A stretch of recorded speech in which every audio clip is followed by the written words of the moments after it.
More men, women, and children living under Israeli occupation. It seems tyranny is a daily operation. In Philistine, constantly living in fear.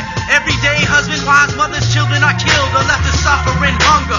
Pain of restraint, cause your brother is martyred. So your stake in chains, street stained in horror. When your pain and shame is the same tomorrow. No change in order, what remains is slaughter.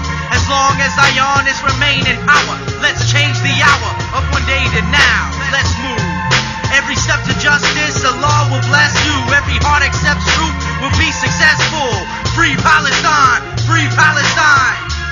Over 100 foreign mercenaries have been reportedly captured by Syrian government troops after regaining control of rebel-held areas in the city of Homs.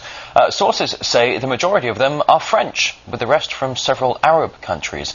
As RT's Maria Fanoshna reports, there are serious fears the fighting is far from over. These reports follow Free Syrian Army claims that it's already received weapons and anti-aircraft missiles from US and French sources. Arming the rebels has been considered as an excellent idea by Qatar and Saudi Arabia earlier. Meanwhile, it seems that the foreign nations' involvement in this crisis in Syria stretches far beyond weapons supplies.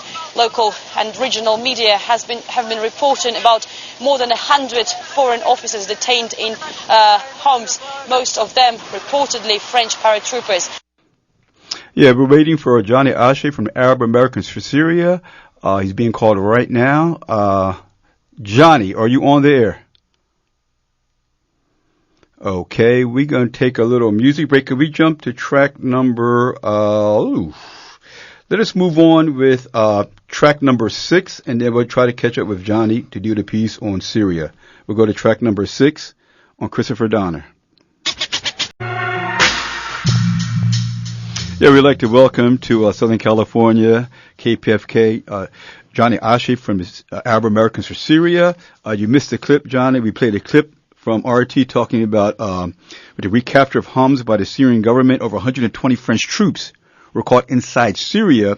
That coupled with the United States sending troops into Jordan, as well as General Martin Dempsey, the chairperson of Joint Chiefs of Staff, stating in the New York Times, dated April 20th, concerned about the growing role of extremists among the anti-Assad fighting force in Syria, and said that identifying moderate members of the Syrian resistance has become more difficult. And I emphasize the word growing role. What we're seeing is increased role of jihadists from outside of Syria into Syria, as well as European forces. Can you kind of give us an update on what's going on in Syria? Absolutely. Thanks for having me again, Dilan, on the show. That report is very accurate, and this is not the first time that foreign intelligence agents are caught in Syria. We know the French operate, the MI6, CIA, the Mossad, just about every intelligence force country is present today on the ground in Syria. The concern of General Dempsey is very logical one, yet the question is for the United States, with the terminology they use, the use terminology is like moderate rebels. What does that mean? Is that a moderate rebels and extremist rebels? They don't know what's going on the ground. All the money and the aid that the United States is sending and the training they're giving, they're all to extremists. Terrorism in the United States is fought, however, it is being aided in Syria. Yesterday, can you hear me, Didan? Yes, sir.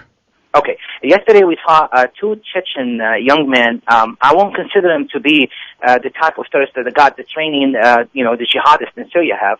But still, two men were able to close down the whole city of Boston.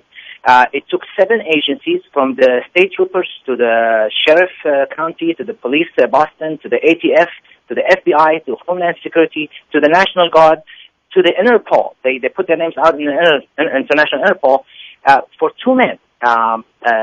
So you can imagine 9,000 officers to close down that city went searching door to door without a search warrant, and all that because what these 2 men have, of course, affects national security.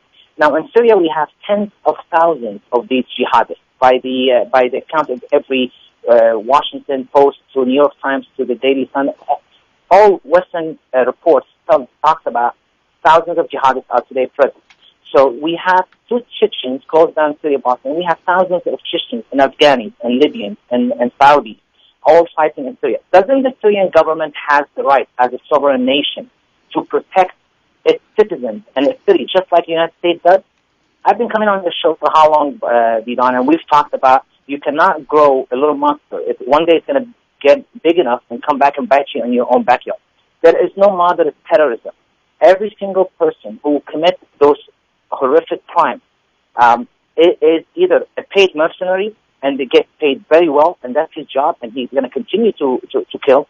They were present in Libya, and the United States knew that a lot of members of Al-Qaeda are moving from Afghanistan into Libya. I remember this argument, and the United States said, no, that's fine.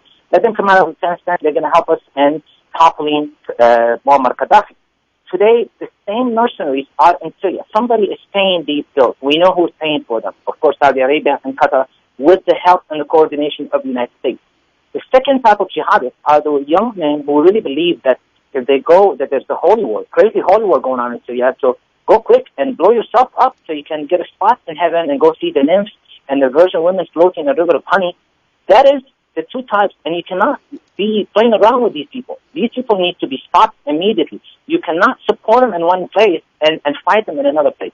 That terminology, that chaotic terminology the United States used as freedom fighters. The same Chechens, when they were fighting the Soviet Union back in 1999, the United States considered it to be a nationalist war of independence and considered the Chechens to be freedom fighters. We remember who fought the Sandinistas were freedom fighters, who were in Guatemala considered rebels. The same name. You can't give a rebel and a freedom fighter to the same description. These people, everybody knew they were radical Salafi jihadists, and that movement is going to continue to move. And they don't believe in just being in one place. The people who fight in Syria, yes, because Syria is a secular government, but they will fight one day in Russia like they did, and they will fight in the United States because to them, the Caliphate, the Islamic Caliphate doesn't have borders.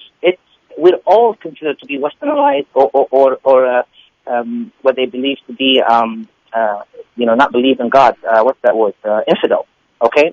So this is a problem that needs to be treated equally without double standards.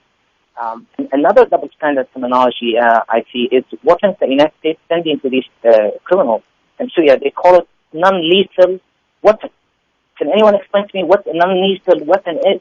Meaning, yeah, it doesn't kill maybe 1,000 people at once, but it might kill 10 or 20. These double standard terminology need to stop. The United States needs to stop supporting terrorism around the world. So not just to protect itself, but it's to protect humanity in general. We all need to stop. We all need to be behind the Syrian government, who's doing the world a favor today by combating these terrorists. And what you just said earlier to me, and Homs, yes, they're catching up. The Syrian army is doing tremendous job in the last few weeks. They're closing up the gaps. These people are going to be terminated, because the government that sent them over to us, they don't want them back. And the Chechen president, he was on RT a week ago, prior to this incident in Boston, talking about every Chechen who's fighting in Syria will never dream of going back. If they go back, they will be killed. And these 120 and 150 from each of these European countries that were fighting in Syria, they don't want them back. They wish for them to die in Syria. So we cannot say to the Syrian government, you're a dictator, you're killing your own people, and you got to step aside when it's the right for that government, that president, to protect its citizens, like just Obama did in Boston yesterday. Okay, Johnny, we're going to wrap up. We thank you. Just for a note of clarification for the listening audience, when Johnny mentioned the fact that jihadists are coming from all over the fundamental Islamic world, waging holy war against the government of Syria, is because the government of Syria is a secular government, not an Islamic government that guarantees the rights of women, of religious minorities within Islam, as well as guarantee the rights and existence of 10% of the population of Syria, which are also Christians, as well as economic independence from U.S. imperialism and Western imperialism. So I just want to make that very clear, because when you raise the question of Syria, that's a bunch of feudal Islamic government. They're trying to overthrow the feudal Islamic government that's oppressing women. And it's actually the opposite. It's in fact Islamic feudalists trying to overthrow a secular government that guarantees the right of women and national minorities and guarantees the right of different religious groupings inside Syria. Just to put that out there, Johnny. Thank you very, very much, my brother. We will continue with this struggle and providing a voice for the people of Syria. We thank you.